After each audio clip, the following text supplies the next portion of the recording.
Welcome back to the show. Okay, I am so excited for today's topic because I literally did a training about this in my mastermind yesterday.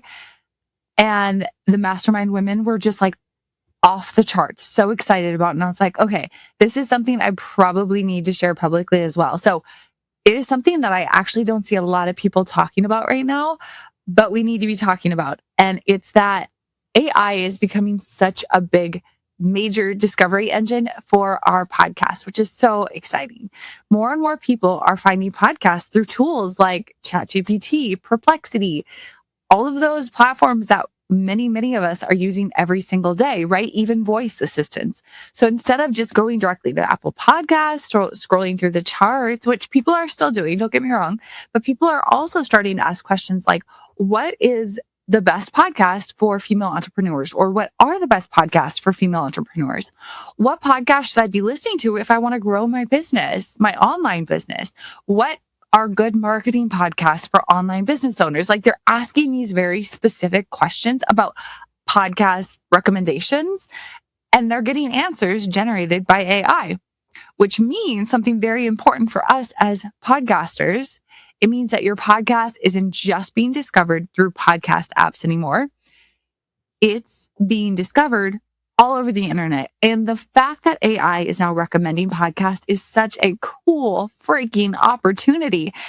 And if AI systems can easily understand your podcast, they can recommend it, right? So that's what we need to talk about today, because if they can't understand your podcast, if it's not clear, they can't recommend it. So today I want to walk you through 10 really practical ways to make sure that your podcast is indexing, searchable, and recommendable by all AI platforms, right? All of the AI platforms that we are very familiar with these days. So these are simple shifts that can dramatically increase the chances of your podcast showing up when people ask for AI recommendations, right? And one thing I want to say right up front is that some of these are going to take time. So if you really start implementing these, but you haven't in your past episodes, either make a plan to go back and start to rework some of the episodes in the past, or just know it's going to take a little time, right? We have to feed the algorithm. We have to feed the bot. We have to tell it very specific things in order for it to say, this is something I recommend. Okay, so let's dive in. The first one is to use clear, descriptive episode titles. If you're in my audience, this isn't new to you, right? The first place to start is really this, and it's so underestimated by podcasters that it's so funny, but we really need to be feeding the algorithm, whether it's Apple, Spotify, or AI, or Google, or anything, episode titles that are super searchable, SEO friendly, keyword friendly, right? Too many podcasters, especially in the past, I think we're starting to get away from this, use really creative, cutesy titles, right? But that's not the way to go. So for example, one might be podcast episode is The Truth About Showing Up versus How to Grow Your Podcast Audience Without Social Media, right? Very different explanation of what is happening in this podcast, what words I want to tell AI and the algorithm and the platforms that I want to be showing up for, right? AI systems actually rely heavily on language clarity and to understand what your episode is about, what your podcast as a whole is about. So the more clearly you describe the topic, the easier it is for search engines and AI tools to categorize your content. So instead of trying to be clever, be specific, be searchable, right? So ask yourself, if someone were searching for the topic of this episode, what would they type in? Now, if you're new in my world, this might be new to you, but if not, you know this, and this is a hill I will die on, is speak to your audience, speak to your customers, speak to your ideal listener in person. I mean, it can be on Zoom, but hear the words that they're saying so that you can use those words in your podcast, in your marketing. I mean, it goes so far beyond podcast. When you show up using the words or really leaning into the pain points or the aspirations of your ideal customer, ideal listener, that's when you connect well with AI, because those are the things that AI knows about your ideal listener, about your ideal customer. So give them what they want. Give AI what it's looking for by using really strong, clear language, titles, all of that. Number 2, publish SEO-rich show notes on your website. So the second strategy is definitely something I also talk about a lot, but it's becoming more and more important. I mean, people for a while there were asking, should I be doing blog posts that reiterate what I talk about in my podcast?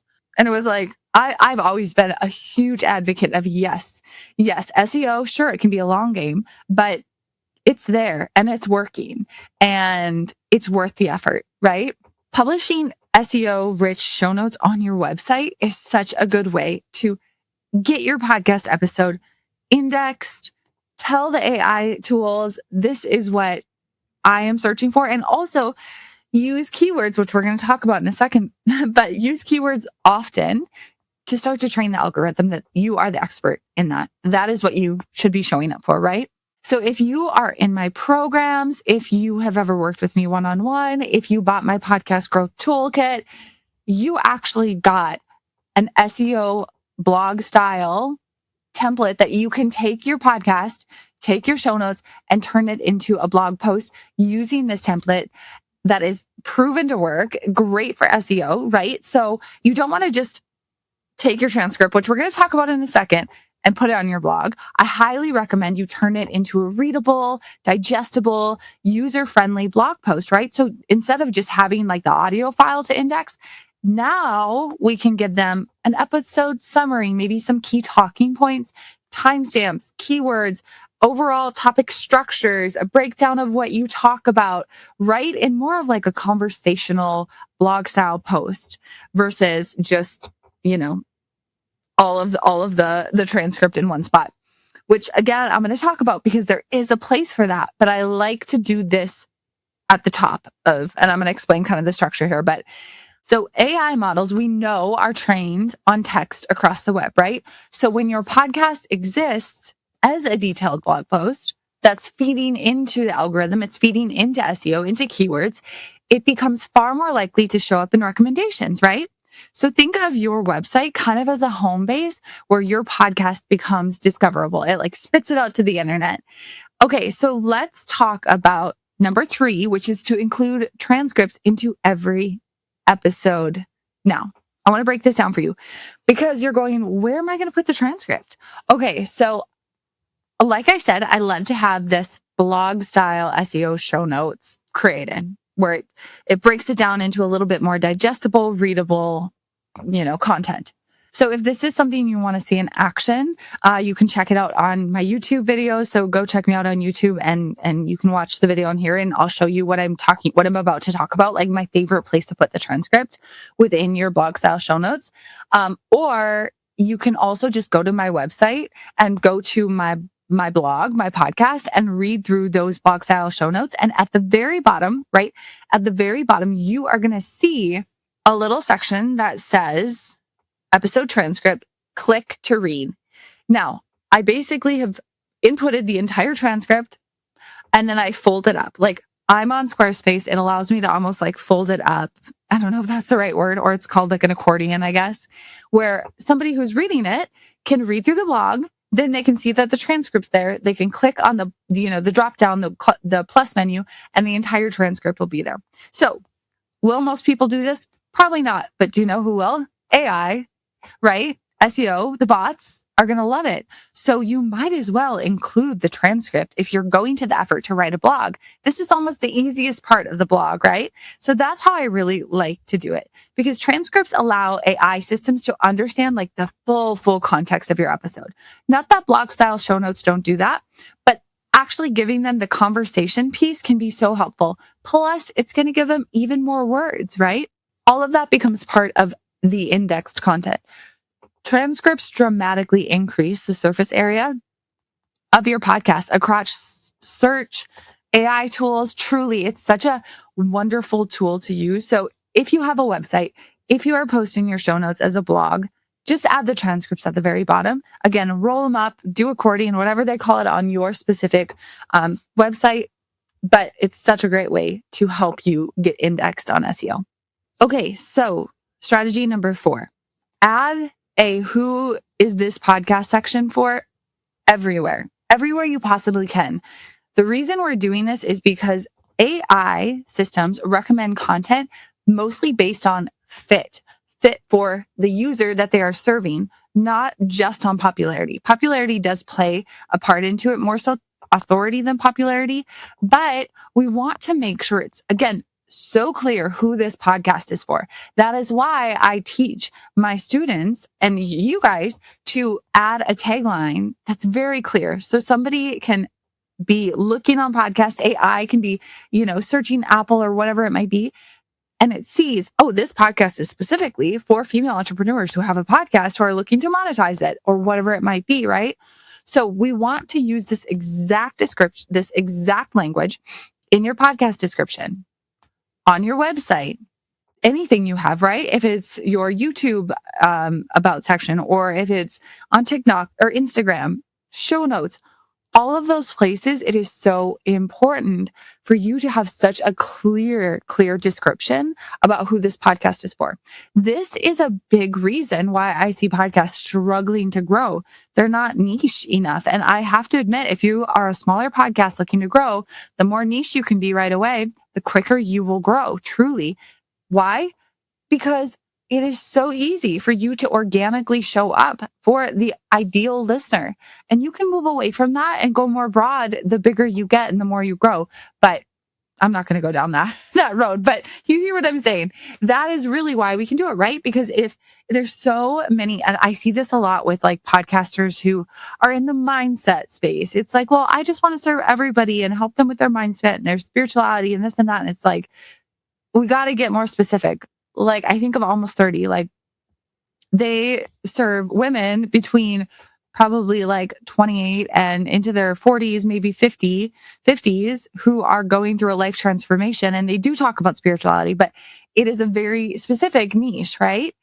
I even get it on this. Maybe you're listening to this and you're not a female entrepreneur, but you listen because you know there's good content here.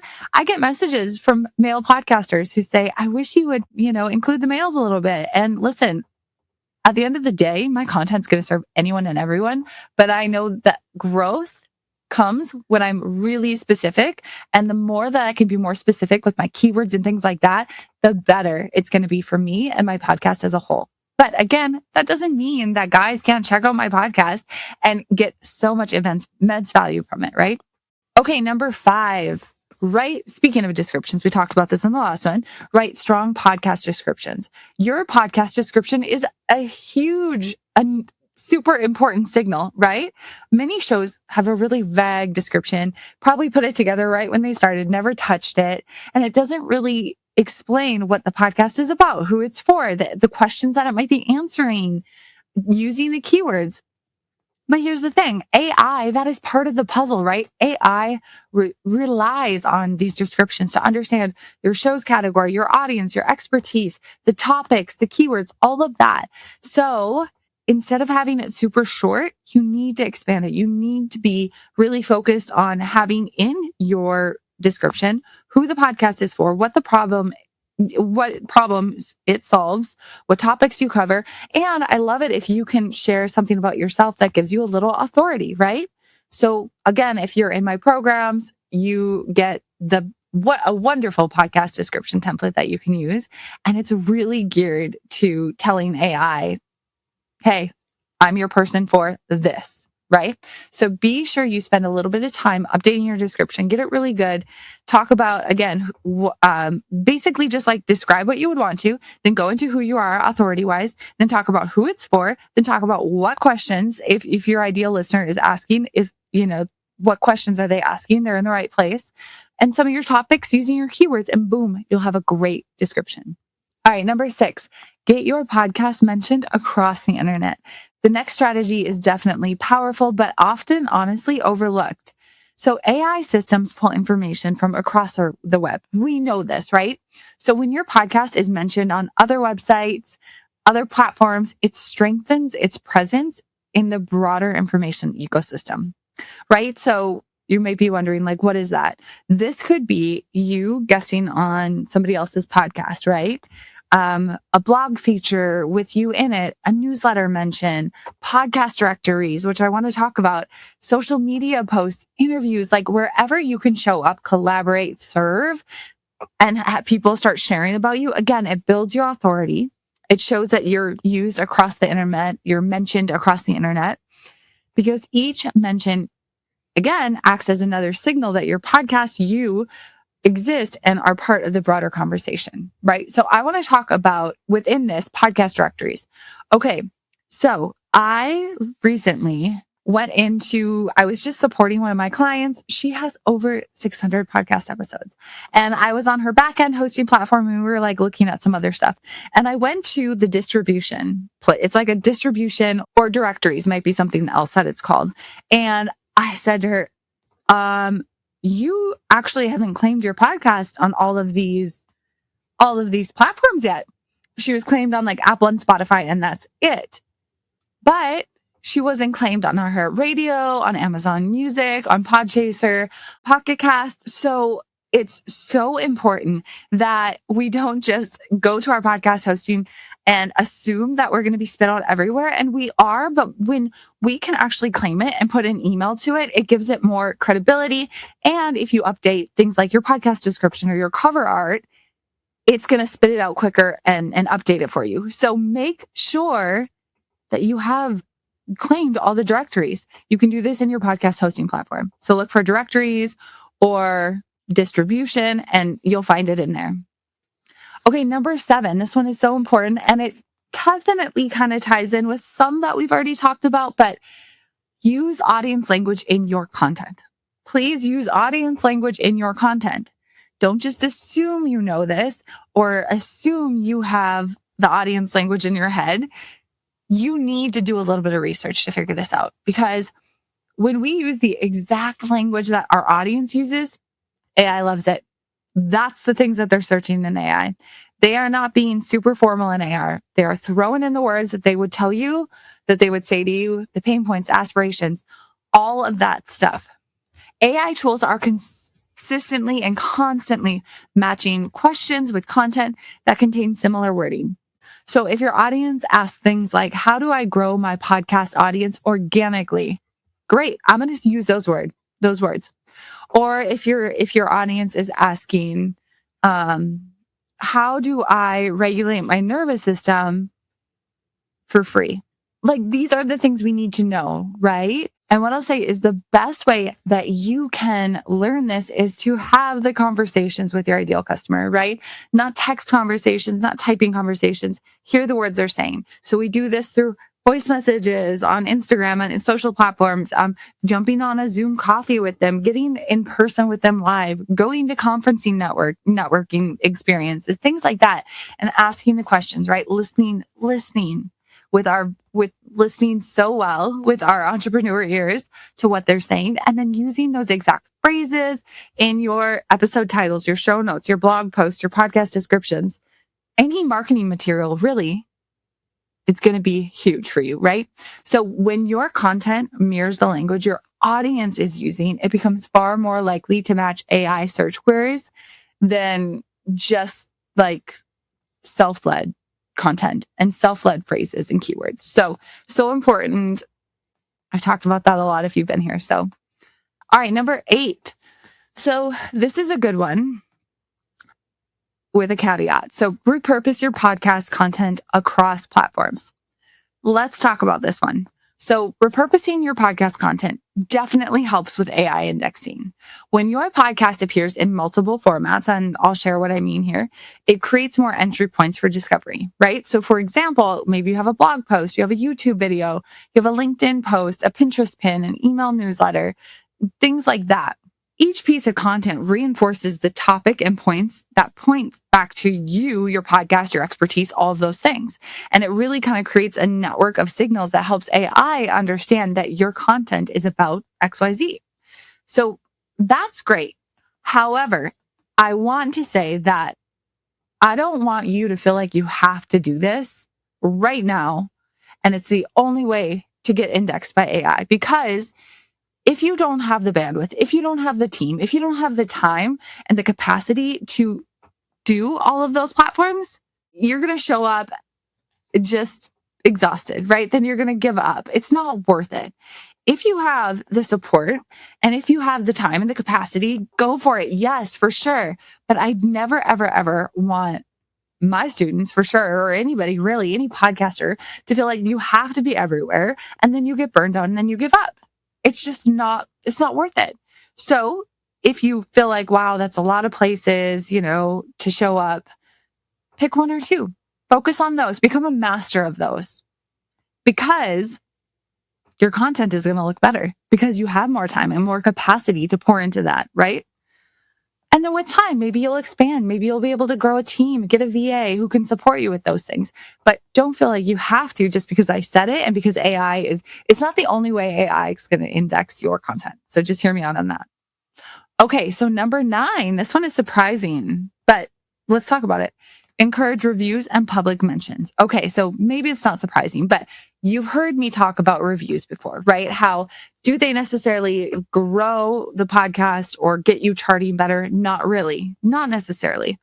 But it's a new discovery that we're finding out that reviews are actually great for AI. AI likes to see the reviews. It likes to see that people are engaging, interacting, that we're getting 5-star reviews, hopefully not 1-star reviews. I don't know that you'll get recommended if that's the case, but we want to be using those to support discoverability, right? That's really exciting. So when people leave reviews for your podcast, they often include, again, keywords, descriptions that reinforce what your show talks about, right? So for instance, I definitely have seen reviews that say, this podcast helped me grow my email list directly from my podcast or something like that. Somebody else is giving keywords that I didn't even have to, right? So these words, again, going back to kind of that signal, give an additional signal to AI systems. And they also create great social proof, which increases the likelihood that your podcast will be recommended, right? So if you've been with me and you know that I've kind of been like, oh, I don't know, like there's a good place for them, I'm maybe switching my tone a little bit, and that's okay. We can do that, right? That maybe there is a place for reviews, and it is okay to ask for them and do maybe like a little marketing blitz to get them from time to time. All right, the last one is to treat your podcast like a knowledge resource, and I love this one. So this is definitely a little bit more of a mindset shift, but the podcasts that AI is recommending most often are the ones that function like a knowledge base for the ideal listener, okay? Meaning they answer questions, they teach clear concepts, they provide useful frameworks. And so when I say these things, maybe you're thinking, well, I have more of like a spirituality based one. How do I do that? You still have that. You're still answering questions. You're still teaching concepts. You're still technically, you probably have frameworks. Maybe you just don't have them fleshed out and put together, but you do. It does not matter if you have a podcast that's teaching very strategic business things or if you have more of a spirituality podcast. When your podcast consistently solves real problems, it becomes a valuable source of information. And that's exactly the type of content AI systems are designed to recommend, to surface, right? The clearer and more helpful your episodes are, the more likely they are to show up in recommendations. It's just how it works, okay? All right, so in closing, AI discovery is only going to grow. We know this, right? We can't even deny it. And more people are using tools like Perplexity, Claude, Google's AI search results, voice search to get recommendations. So that means podcast discovery is no longer limited to Apple and Spotify algorithms, right? Which is exciting. Your podcast now lives in the broader ecosystem of the internet. So the more clear your content communicates what it's about, the easier it becomes for AI systems to understand, index, and then recommend it. So here's what I'll say. Even if you start implementing just a few of these strategies we talked about today, you'll be in a position to start getting your podcast recommended, right? So it takes time. You don't have to do all of these things right now. Start chipping away, right? Start focusing on what you can and implement it. Okay, friend, if you loved today's episode, which I had so much fun sharing this and teaching it, I have more coming your way, but I would love, love, love if you got on my newsletter. If you liked this, get on my newsletter because I give little tidbits like this all the time. So you can go to podcastmarketinghub.com/subscribe to get on there. My newsletter is not your boring newsletter. I include tons of industry updates so that you as a podcaster don't have to worry about them. I just tell you them. I include networking events and opportunities, resources, products, all the things that you need as a podcaster, and a little bit of humor and fun and all the things. So again, podcastmarketinghub.com/subscribe to get on my newsletter. Would love to have you over there. Thank you for being here. I cannot wait to continue to serve and share more about how to grow your podcast, how to market your podcast, how to use it as part of your business and get more ROI out of it, right? All right. Thanks so much for being here. We'll talk soon.